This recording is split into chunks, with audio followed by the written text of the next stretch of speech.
How's it going, beautiful people? This is Jose Trujillo, world's greatest living artist, coming to you from my art studio. I just got here, and I wanted to do a little hammer time. Dun, dun, dun, dun, dun, dun. Can't touch this. So, guys, good morning, beautiful people. Good morning. If you're not writing your goals down, you're doing yourself a disservice. Write your goals down, okay? Every morning and before you go to sleep. So, I want to talk to you guys today about gallery representation. Being represented by the big G, the gallery system. Big G. That's what we're going to call it here. It's the big G, okay? Gallery representation. Okay, so why don't galleries and artists work together? Why can't they seem to work together? Why more and more artists are trying to figure out how to do their own deal? Why more and more artists are trying to figure out how to do their own gig? Look, if you're like me, you've been buying all the art books. Here's one. Here's another one. These are all outdated books, right? These are all outdated books. Some info is okay, some info, but mostly it's not really experiential. I'm not bashing books. I just think they're outdated. So my idea is why are galleries not working together with artists, or why are artists not working together with galleries? In one of these books, it says the number one reason why galleries. Okay, this is some dude named Edward Winkleman from the Winkleman Gallery in New York. Okay, and it says the number one reasons galleries and artists go their separate ways is that they haven't thought things through and discussed it. Okay, then something comes up and they had very different thoughts about how something should be handled. I don't know, guys. Maybe the big galleries, it works that way. I don't know. To me, I don't think that's what it is. I'm going to read it to you guys again, okay, one more time. This is why one gallery in New York thinks that gallery and artists go their separate ways, why they can't work together, okay? The number one reason galleries and artists go their separate ways is that they haven't thought things through and discussed it. They haven't thought and discussed things through, according to this dude right here, this gallery in New York. Then something comes up, and they had very different thoughts about it. Oh, okay. So something comes up, and they're like, "Oh, well, we didn't think that through." Okay, and they haven't thought things about how things should be handled. Okay, how something should be handled. Look, I'm going to assume that maybe this works in some of the big galleries, because I don't know. I don't think that's what it is, guys. Okay, at least not for the rest of us. The rest of us, meaning all the other people that don't get to hang out in the big galleries, for many different reasons, right? I think there's three reasons why galleries and artists go their separate ways. I think there's three reasons why galleries and artists don't even come together, much less end the relationship and go their separate ways. Three reasons only, I believe, and I'm going to share them with you right now. Number one reason, okay, too many conditions. That's the number one reason. Too many galleries. I mean, just about every gallery. It's almost like they read somewhere in the salons of France how I don't know, the courts, how Napoleon used to say, you go in, you don't go in. You go in, you don't go in. We don't like your work, we like your work. And they keep operating with this idea, this monarchic, if that's a word, idea of receiving artwork. Okay, too many effing conditions. If you paint Southwest or Western art, we're not for you. We are specializing in this. It's all these ideas. We only work with artists who are in mid-career, or if you're starting out, you have to fit all these ideas that we think on artists. Have you noticed that even they all kind of look and act and talk the same way? There's all these conditions that you have to meet. The paintings have to be a certain format, a certain medium, and on, a certain theme, and on and on and on. So what happens is that artists start jumping hoops just to even be considered. I'm not even saying you're jumping hoops to be exhibited. You're jumping hoops to be considered. Okay? So for those of you joining in, I'm talking about why galleries and artists won't work together. Why they don't seem to figure it out. Okay? So I believe that there's too many conditions on the gallery side, and there's too many conditions on the artist side. Artists are like, are you going to insure my work? Are you going to blah, blah, blah? Are you going to all these things? Artists are very unrealistic also when it comes to working with a gallery. They think that the gallery should, I don't know, baby them, right? And galleries are trying to defend themselves too, and saying no, look, we're gonna baby you, we're gonna do all this, but you have to fit all this criteria. You have to fit all of this, and if we see that you don't fit something, and then you have to sign a contract. Just about every gallery that I talk about, I sign a contract. I ain't sign no contract, man. What are you talking about? I just want to sell some work, and then they make you sign a contract, right? And if for any reason you don't meet some of that, or you move around, or you don't like something, they terminate your contract. Too many conditions. It's stupid. It makes no sense. Okay? It's la la land. It's I don't know, what would you call that? You're being held hostage. You're being held hostage by all these ideas. Okay? It's just it's too gooey. It doesn't work. Okay, so again, why galleries aren't working with artists, and why artists don't work with galleries. Why is it less and less, right? Or more and more, they're working less together. The artists are trying to figure out their own gigs. Galleries are trying to figure out ways to get artists, real in artists, and help support the gallery. And I believe that there's 3 reasons why. The first one is too many conditions. Okay, the second one, I'm going to share with you guys the second one. The second one is they want exclusivity. How's it going, Megan? Good to see you. Hammer time! The second one, they want exclusivity. It's stupid. It doesn't work. The whole idea of exclusivity, it's the worst idea ever.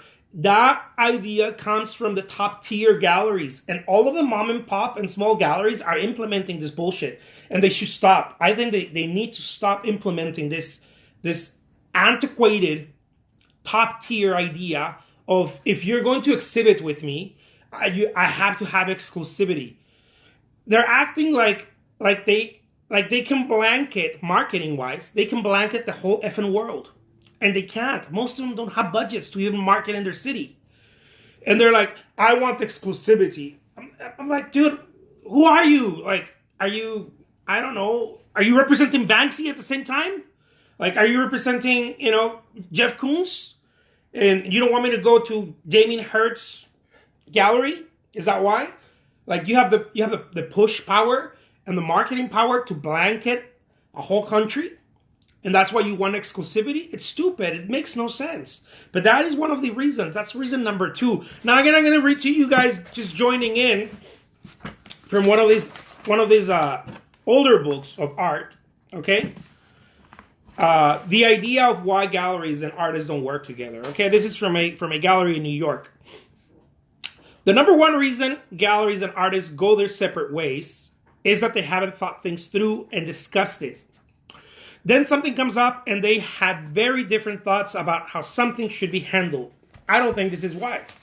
Okay? Those of you joining in, I wanted to read that to you guys.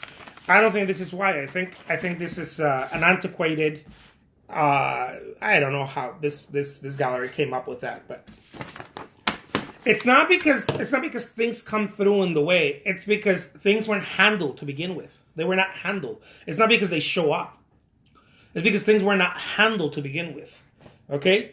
I don't think it's because things show up. So I think there's 3 reasons why galleries and artists aren't working together and have a hard time working together. And as time goes by, they work less and less together.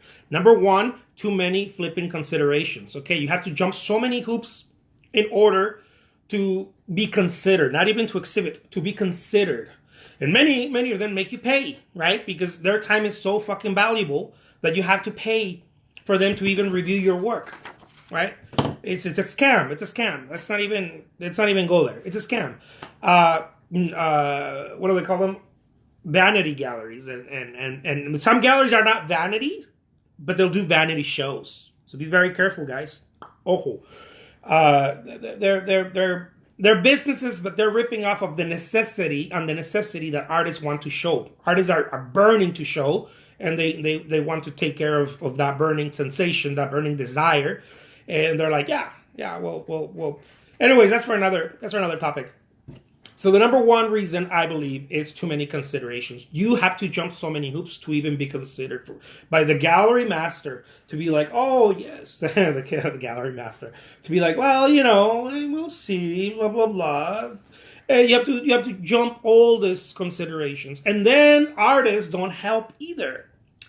Artists also get on their high horse of, well, what are you going to do for me? Are you going to do this, A, B, and C for me? What are you going to do for me? Are you going to represent me like this? Are you going to market me like that? Are you going to blah, blah, blah, blah, blah? Are you going to ship my work back and forth? If you're in a different city, that's expensive. Those are huge expenses, especially if you're doing a whole show. Are you going to... it's considerations on both ends, guys, and that needs to stop. That needs to stop. It's something that needs to stop. And that's why I think that's the number 1 reason why artists and galleries can't work together. Number 2 reason is exclusivity. Galleries want exclusivity. A mom and pop or a small, retail gallery somewhere that it's barely making ends meet. They want exclusivity. They're like, no one else can sell your work but me. And it's like, dude, really? Like, I had some gallery being like, dude, you sell your work on eBay. I could never sell your work. I'm like, dude, you're thinking wrong. You're thinking wrong. Don't sell my little stuff. Don't sell my little paintings or my mid-sized paintings. Sell my bigger paintings. I sell them also on eBay. They're 4, 5K, 10K. Sell those so that you don't feel bad about yourself. Like, you're thinking the wrong way. Just because I have different price points doesn't mean you can't get in the game. You're choosing to not get in the game just because you're operating with this old ass ideas from like the 1920s. It's wrong, dude. It's not going to work. It's not going to work in today's time. I need to make a living. You need to make a living. Let's stop playing around and act like big boys. Okay? Let's act like big people and let's make this work. Let's make some cake. Let's sell some artwork. Number 3, which brings me to number 3. Okay? Number 3 reason why galleries and artists can't seem to work together is because there's lack of sales. Period. End of story. No revenue. No cake. So artists get tired of this ish. Everybody does. You go and you create this work and you get excited and you go and frame it and you make all the expenses, right? Because it's expensive. It is. Let's be honest. Having a collection of work, depending on what you do, it's anywhere between 2 and 5K. When everything is said and done, I'm not even talking about time. Your time. I'm talking about materials and shipping and moving. When everything is said and done, it's expensive. It's expensive. And I think that's one of the reasons why artists are like, well, what are you going to do for me? But that's not the way to approach it. Okay. That is not the way to approach it. What needs to happen is that artists need to provide the work. Okay. But galleries need to provide sales. And many galleries don't know how to do that. That's the problem. See, I wish someone could hear me out on this. I wish someone could hear me out. Raise your hand if you can hear me out. Raise your hand. Look at this beautiful hair, man. Good look. I get better looking as I age. I'm like a good wine. So here's the reason, guys. Okay, here's the thing. Galleries are not providing sales because they shouldn't be open in the first place. Many of those places should not even be open. And I'm not I'm not trying to be a butt about this. Okay, I'm just trying to be realistic here. Look, many galleries open doors, put some college student there or someone who doesn't know shit about selling. Okay, because they need to put someone that knows how to sell in the front, in the sales floor. It is a gallery. It is a retail space. Someone needs to close. Someone needs to do that. They almost never have that. The only ones that do are the big New York galleries or the big I don't know, the big retail places are the only ones. The rest, 99% of the galleries have no idea what the hell they're doing. That's why we see them pop up and pop down, pop up and pop down. Right? They open them and close them all the time. They're like bad bars in a city, right? They open and they're like, everybody's like, yeah, and then I was like, they get old. It's not that they get old; they never sold anything, right? That's what happens with galleries. Bars is a strategy. They open and close them because bar has shelf life, right? Especially the clubs, the new clubs, they have shelf life, so they got to open and close them. They got to open and close them, or they have to reinvent them in order to get the crowd interested in it. Again, in galleries, they open them, but they don't put salespeople, and the people that open them are not really salespeople either. I had a dream. I want to open a gallery. Cool. They open a gallery. Guess what the problem is? Okay? Just think for a second. Just think for a little second. They tell themselves, I'm going to go get myself a stable of artists, right? A stable of artists. This is how they're operating, guys. I'm going to go get myself 20, 30, 40 artists, right?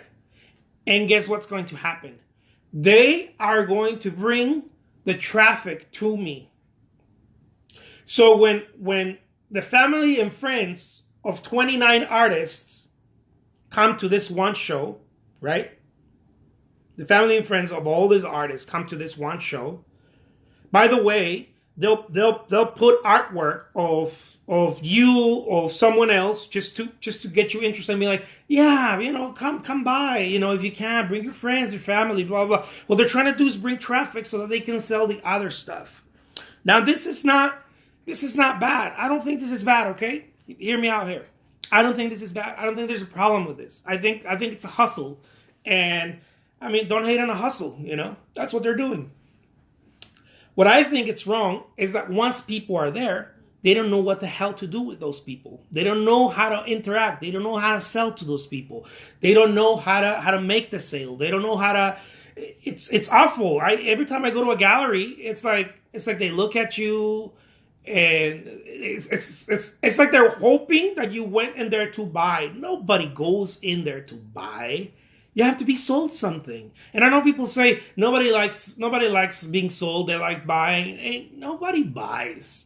People inform you. It's a service. They get you interested. They sell to you. But selling is a good thing. It's just that people keep talking about it like it's this fucking bad thing. It's not. Sorry, F word. It's not a bad thing. It's how all of us work. Right? We're all selling each other on. You see a movie, what is the first thing you do? Oh my God, you have to see this movie. It's fantastic. It's a great movie. No one's paying you to say that. You're selling the idea of this fantastic thing that you watch. Let me tell you about it. Oh my God, let me tell you about this movie. Someone opens a bar or a great restaurant. Oh my God, this restaurant's awesome. Let me tell you about it. First, the entrees are amazing, and then blah, blah, blah. And then the drinks are, whoa, blah, blah, blah. No one's paying you to do that. See, but people don't do that. People don't sell. So lack of revenue, and I put it third. Really, it should be first, but I put it third because it's a problem.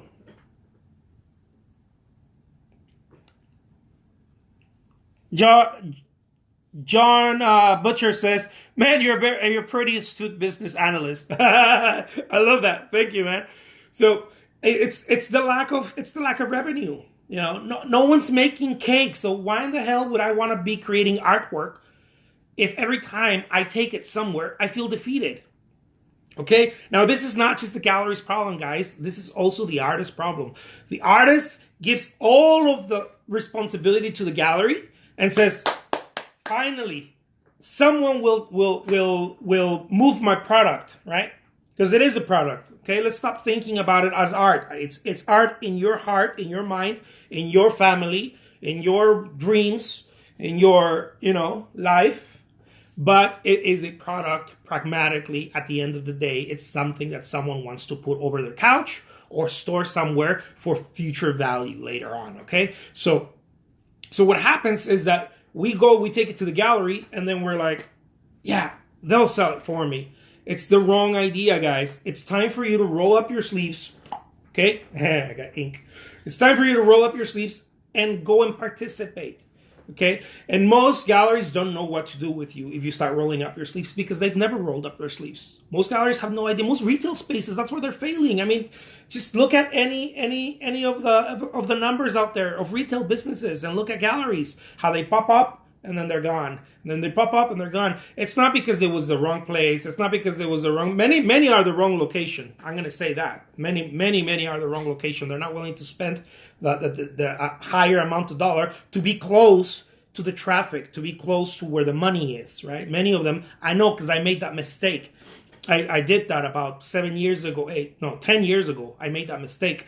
I didn't want to spend enough money, so I'm like, I'm gonna open over here. It's close. It's almost where the money is, but people are just gonna walk back here, and it was the most horrible idea ever, because every time that you're not connected to the source where the money is on Main Street, or where people are hanging out, and especially where the restaurants and people are paying, right? When you're not there, you better have good amount of marketing budget, or else you're going to croak. Okay, it's just the way it works. Because now you have to drive traffic over there. That's why. That's the problem. If you go and you put yourself in a rare place, now you're gonna have to drive traffic. Traffic. It's the lifeline of any business. Traffic. Okay, so it's an audience, people going and seeing. So again, why galleries and artists can't seem to work together. Some dude in a book here says that these are antiquated books. They're well written. I respect them. They're cool, whatever. But I mean, I was an artist who used to buy these books, and I would read them in 2 days a day. I just go through them and read them, and trying to get this information to go and implement it right away. And I found out very quick that they're not experiential. They're theoretical. Some of the stuff makes sense, but it's still theoretical. There are three reasons, guys, why artists and galleries can't seem to work together. Number one, too many considerations. You have to jump too many hoops, okay? And then you want to make the gallery jump too many hoops. Okay, it's not the fee. Everybody keeps just bitching about the fee. It's the fee, it's the 50%, it's the 60%. Dude, I'd gladly give Jeff Koons 80% if he sells my work. I'd gladly give him 80%, 90%. It's not the fee, guys. You guys have this idea. It's not the fee. A gallery taking 50%, it's good. It's a good thing. A gallery that has a better sales force taking 60%, it's a good thing. It's fantastic. It's a good thing. You're selling your works for 10K. They take 6K.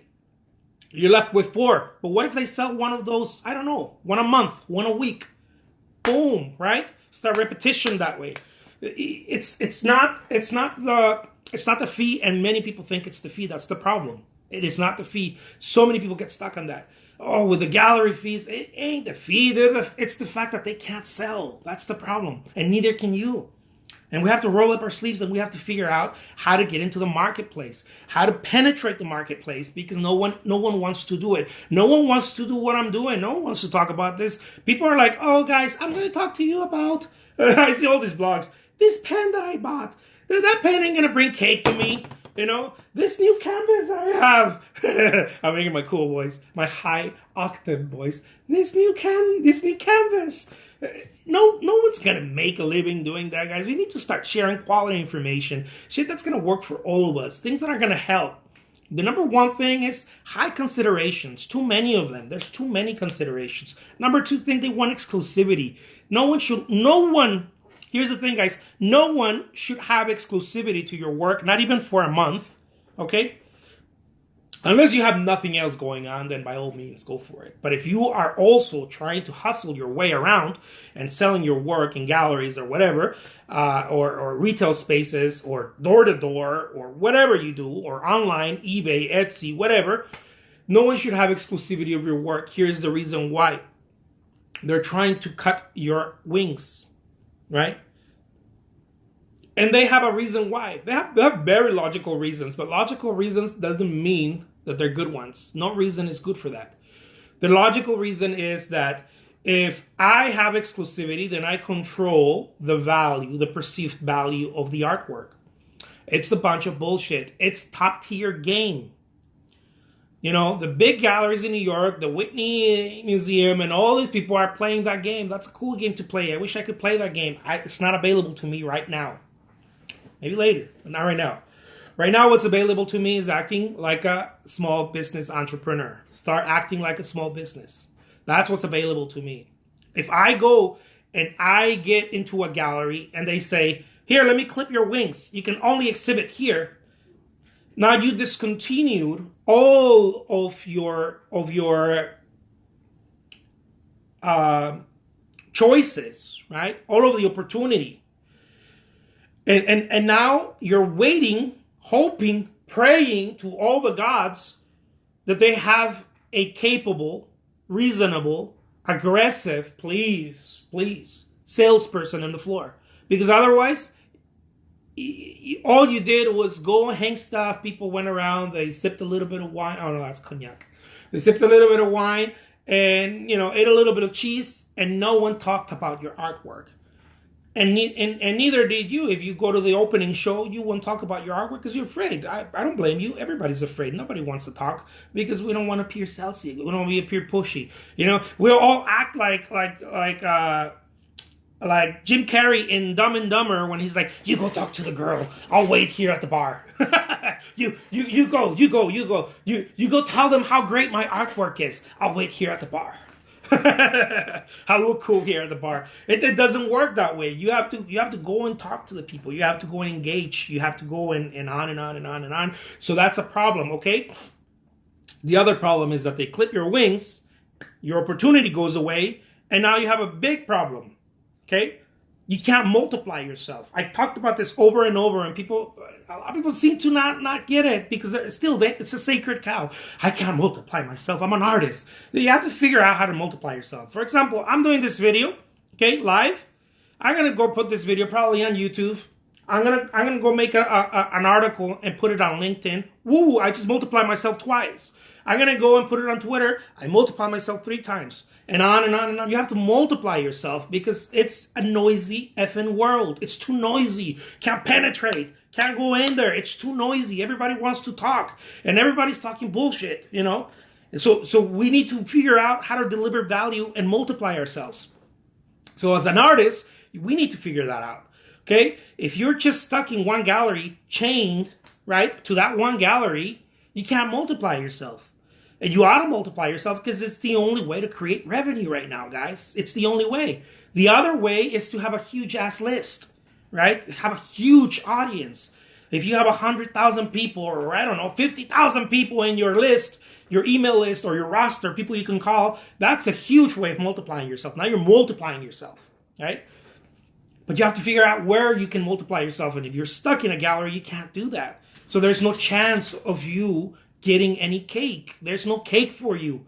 That's why I keep saying that when I make these videos. Look, the only reason there's no cake is because we're not multiplying ourselves, guys. You're not Joe Polish, this awesome marketing guy. He calls it cloning and canning yourself. You have to figure out. He said that when he figured out how to clone and can, right? I know it sounds so corporate. It sounds so cloning and canning yourself. It was when he started actually creating success in his life.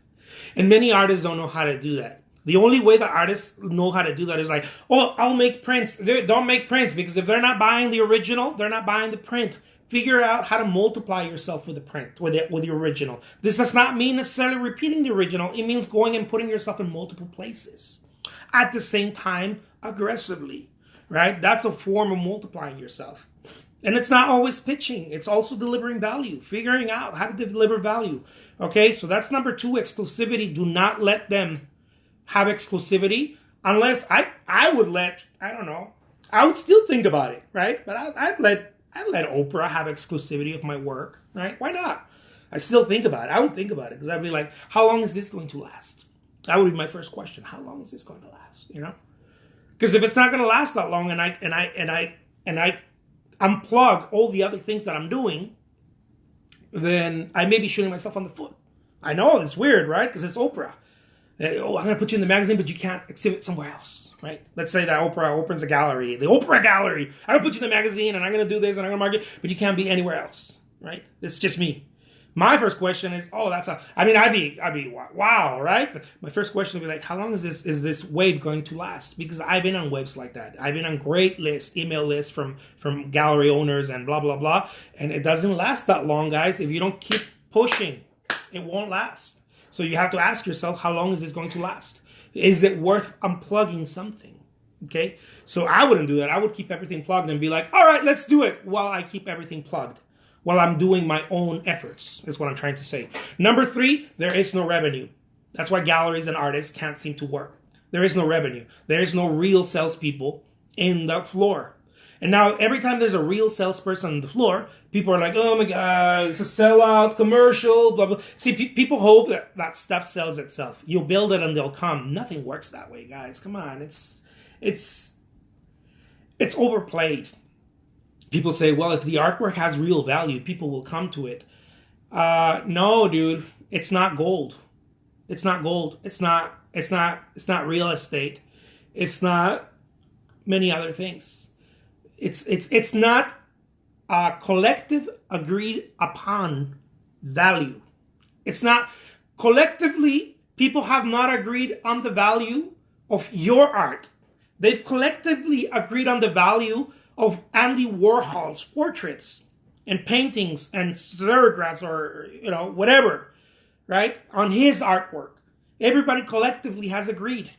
There's a penetration of in the marketplace where everybody raised their hands and says like, yeah, well, that must be valuable. We all know about it, right? Right? Susie, John, we all know about it, right? Yeah, okay, well, that's valuable. Everybody's collectively agreed on the value of that. That's where artists are walking around like, oh my God, my art is valuable. Yes, it's valuable to you and to your nanny and to your mommy and to your friends, but it ain't valuable to the marketplace. It's a hard shoe to swallow, but we have to swallow it in order to move past that BS. Okay? It's valuable to me. Now I have to go and convince, you don't have to convince the whole world, convince a group of people, right? Convince is probably not even the right word. Introduce them.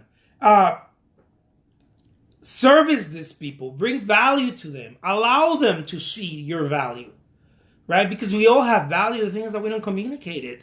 And the only ones eating cake are the ones that are communicating their value.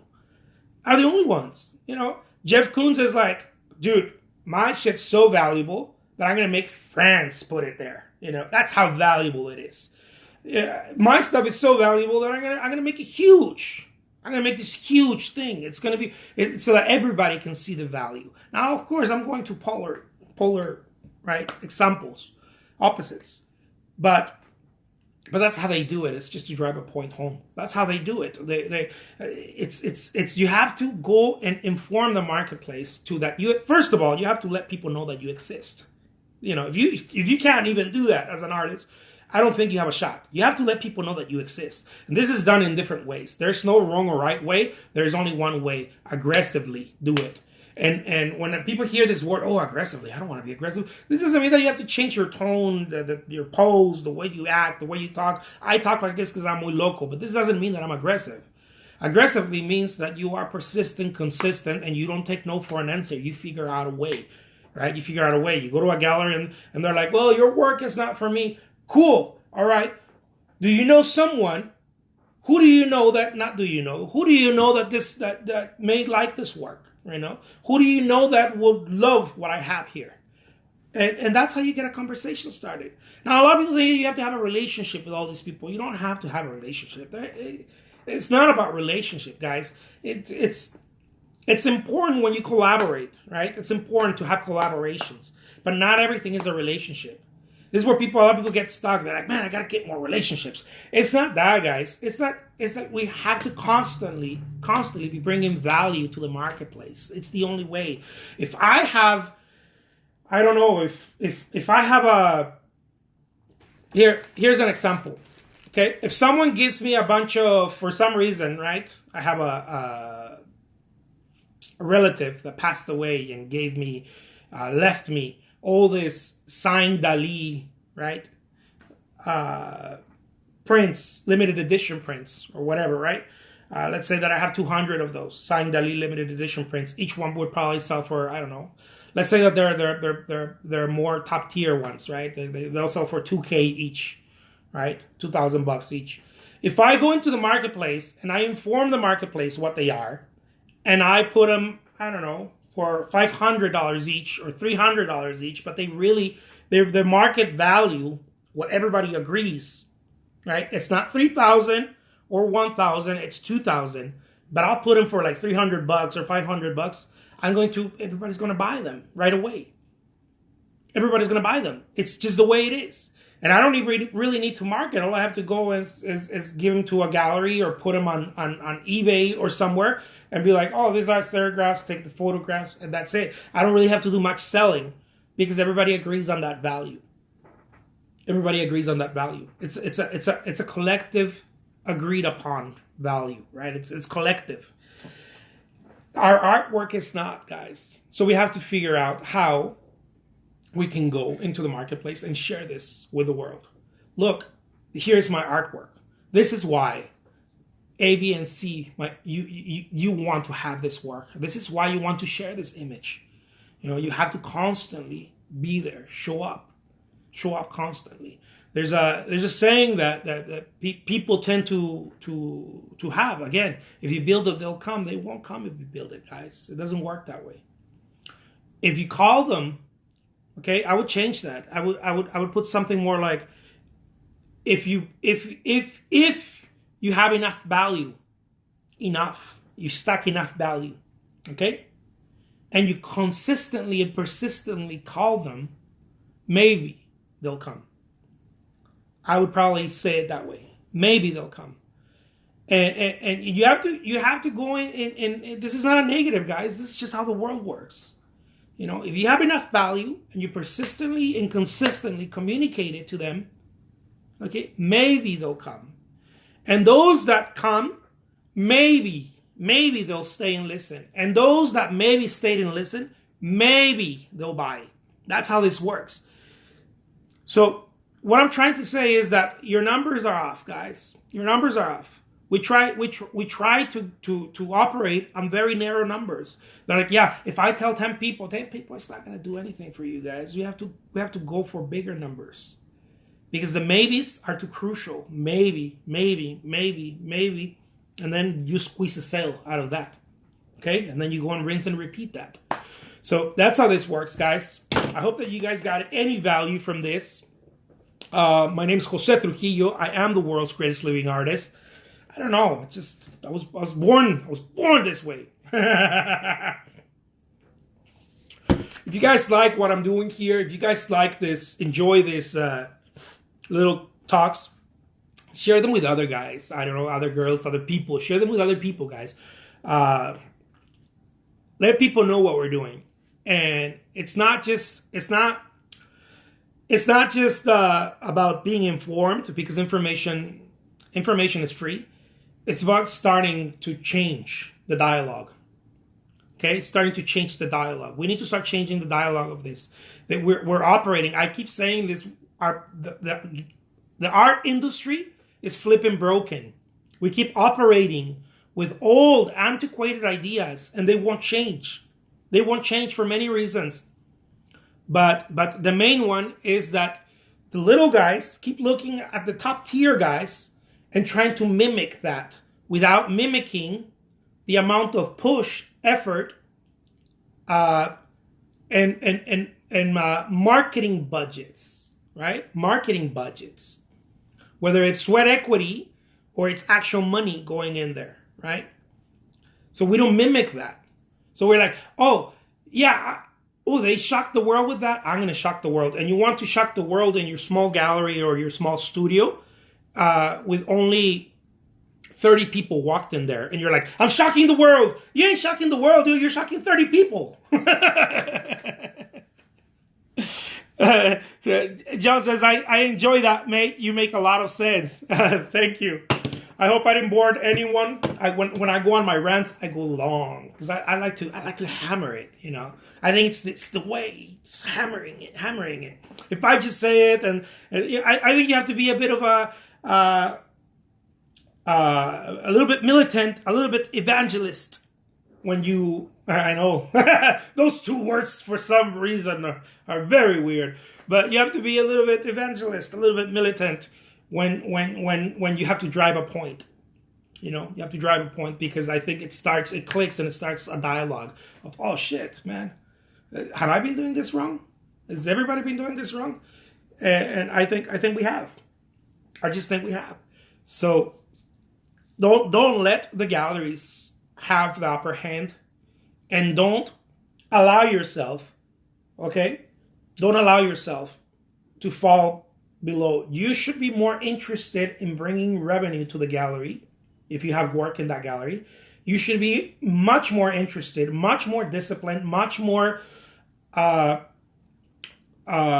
responsible to bringing revenue and to bringing traffic and people to the gallery where the transaction is going to happen, okay? Than the gallery. If the gallery is more interested than you're doing things wrong, guys. Because more than likely you're operating with a smaller gallery. If you're operating with a big gallery, big name gallery, and they're moving their product because they have legitimate salespeople, trained salespeople. They call them what do they call them? Someone called them curators. Some of them call them preppers. I think Jeff Koons says he was a prepper. He's a salesman. He wasn't a prepper, but I think he likes that. He likes to be called during that time that he was a prepper. But all the staff that works in the gallery, if you own a gallery and you're watching this, please don't hate me. All the staff that works in the gallery needs to be selling always, all the time. Everybody has a phone. Everybody should be inviting people over. Everybody should be talking about how great the gallery is. Everybody should be doing that. If people are not doing that, they shouldn't be working for you. They shouldn't be working with you.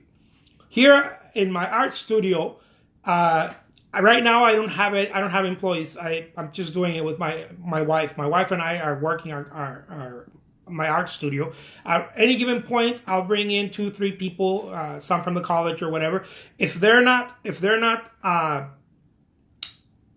enthusiastic about sharing the work and talking to people, I don't feel good because I don't want people here working with me that are not helping me push. Right? You help me push, we bring revenue. We can't bring revenue unless you help me push. You know, everybody has to be committed. I have to be the most committed, but everybody has to help me push because everybody needs to bring revenue. It's the only way. It's the only way to be viable, guys. That's why I put it third in the three reasons why galleries and artists can't work together. Right? I put it in the third, but it really is the first one. But I put it third because I wanted to tackle the all the other considerations, you know, the exclusivity and all the other BS. But the bottom line is that if someone's not selling the work, nothing's happening. You're gonna have this idea of, man, I want to be an artist, cool, but you gotta sell it. It's got to get out there. And I may be the only one who talks like this. I don't know. I've never heard artists being like, dude, you got to sell the work. You got to move it. People are like, no, they're kind of wishy-washy about it. And then I wonder, are these people really making cake? Are these people making any cake? Because they don't talk about this stuff. They don't pitch at the end. They're doing a video and they don't pitch at the end, you know? They don't, and I'm not saying that you should pitch all the time, but they don't say who they are. They don't tell the world, hey, you know, you don't necessarily have to be like, buy my shit, but you have to be like, dude, I'm an artist, you know, I'm a working artist. My link is in my profile. Go check it out. Bam, I just did it. Guys, thank you so much. Take care. I love you. I will come back to you. Come back to me now. Today, I'm always delivering value here. People that have been following the rants and the Instagram stories know this. I'm always delivering value. I want to deliver value. That's the whole thing I want to do here because I think it's the only way. It's the only way. So let me know also. DM me if you guys have questions or you guys want me to talk about a specific thing. You know, a burning thing. Like, dude, I want to know about this. I don't know everything, but I know what's working for me. So I might know. the answer to that, and I might, go into it. I talk about marketing. I talk about selling and marketing is not the same thing. I talk about the difference between that and how to approach both. I talk about all kinds of stuff, working with your partner, having your mindset right. I think 90% of the time I talk about having your mindset right. If this shit ain't right, nothing else is right. This needs to be clean and clear. It's like a tunnel, right? It needs to be lubricated. So that whatever comes in, idea, boom, it gets executed. It doesn't get suppressed. Because all of us are like, man, I have all these ideas. I have great ideas. Yeah, but they get stuck in the it's like they get stuck in the gutter. Right? They get cluttered. Because it's not clean. It needs to be clean. It needs to be open. So that the idea comes, and then it moves to your body, and then you roll up your sleeves and you're like, hell yeah, let's execute this. Right? But if it doesn't, it just comes here and it stays there, and it's no bueno. It's not good for the soul to have ideas stuck in there. Write them down, get them out of the way, but don't be like the rest of the people. I know, because I used to be like this. I have a great idea. This is what I'm gonna do, and it just stays there. You know what great ideas become? I think they become illnesses. I think they become bad juju. I think they shouldn't be there. I think if you have a great idea and if you don't act upon it, you should vomit it. You should get rid of it. You should throw it away. You should piss it out. I don't know. Like, get rid of it. Because great ideas, not executed, are weight. You're carrying weight around. And you need to get rid of it. You need to liberate yourself. Like, I'm not doing that because I'm not doing that. It's a great idea, but I ain't doing it. I'll write it down, and I'll write it down and put that juju somewhere else. Put it in I call it the coffin, right? Put it in the coffin of dead ideas, and maybe one day you'll revive one, right? If you're operating with speed, you'll get one and be like, oh man, I remember this. Let's do this. But don't get them out unless you're going to revive them, because they're kind of zombies.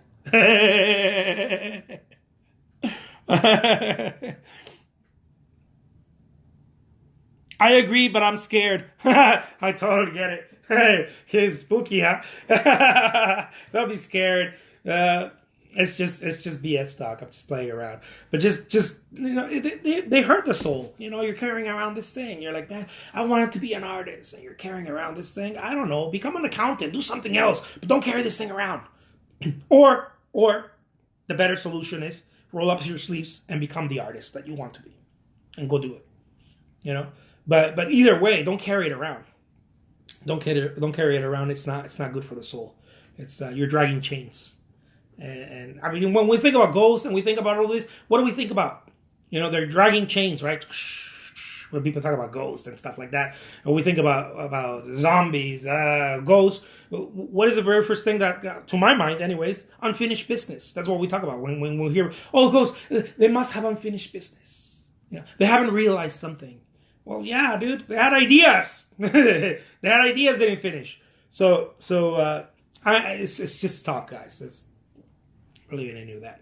But that's how it sits in the soul. These ideas, they're unfinished business. You gotta go get it done. Get the life juice. You have that fucking life juice inside of you, and none of us use it. Very, very few of us use it. And when we see someone using it, we see Beyonce using it on stage. We're like, man, I want that. Right? I know I'm a guy, but I want that life juice. I want that. I want to use that. You see an athlete and I don't know, Michael Phelps, swimming. I see that, man. I want that, but I don't need to want it. I have it already. We just got to use it. We got to use it. Got to start pumping. Pump, pump, pump, pump, pump, pump. I'll leave you guys with that. Take care. I got to go paint something. Adios.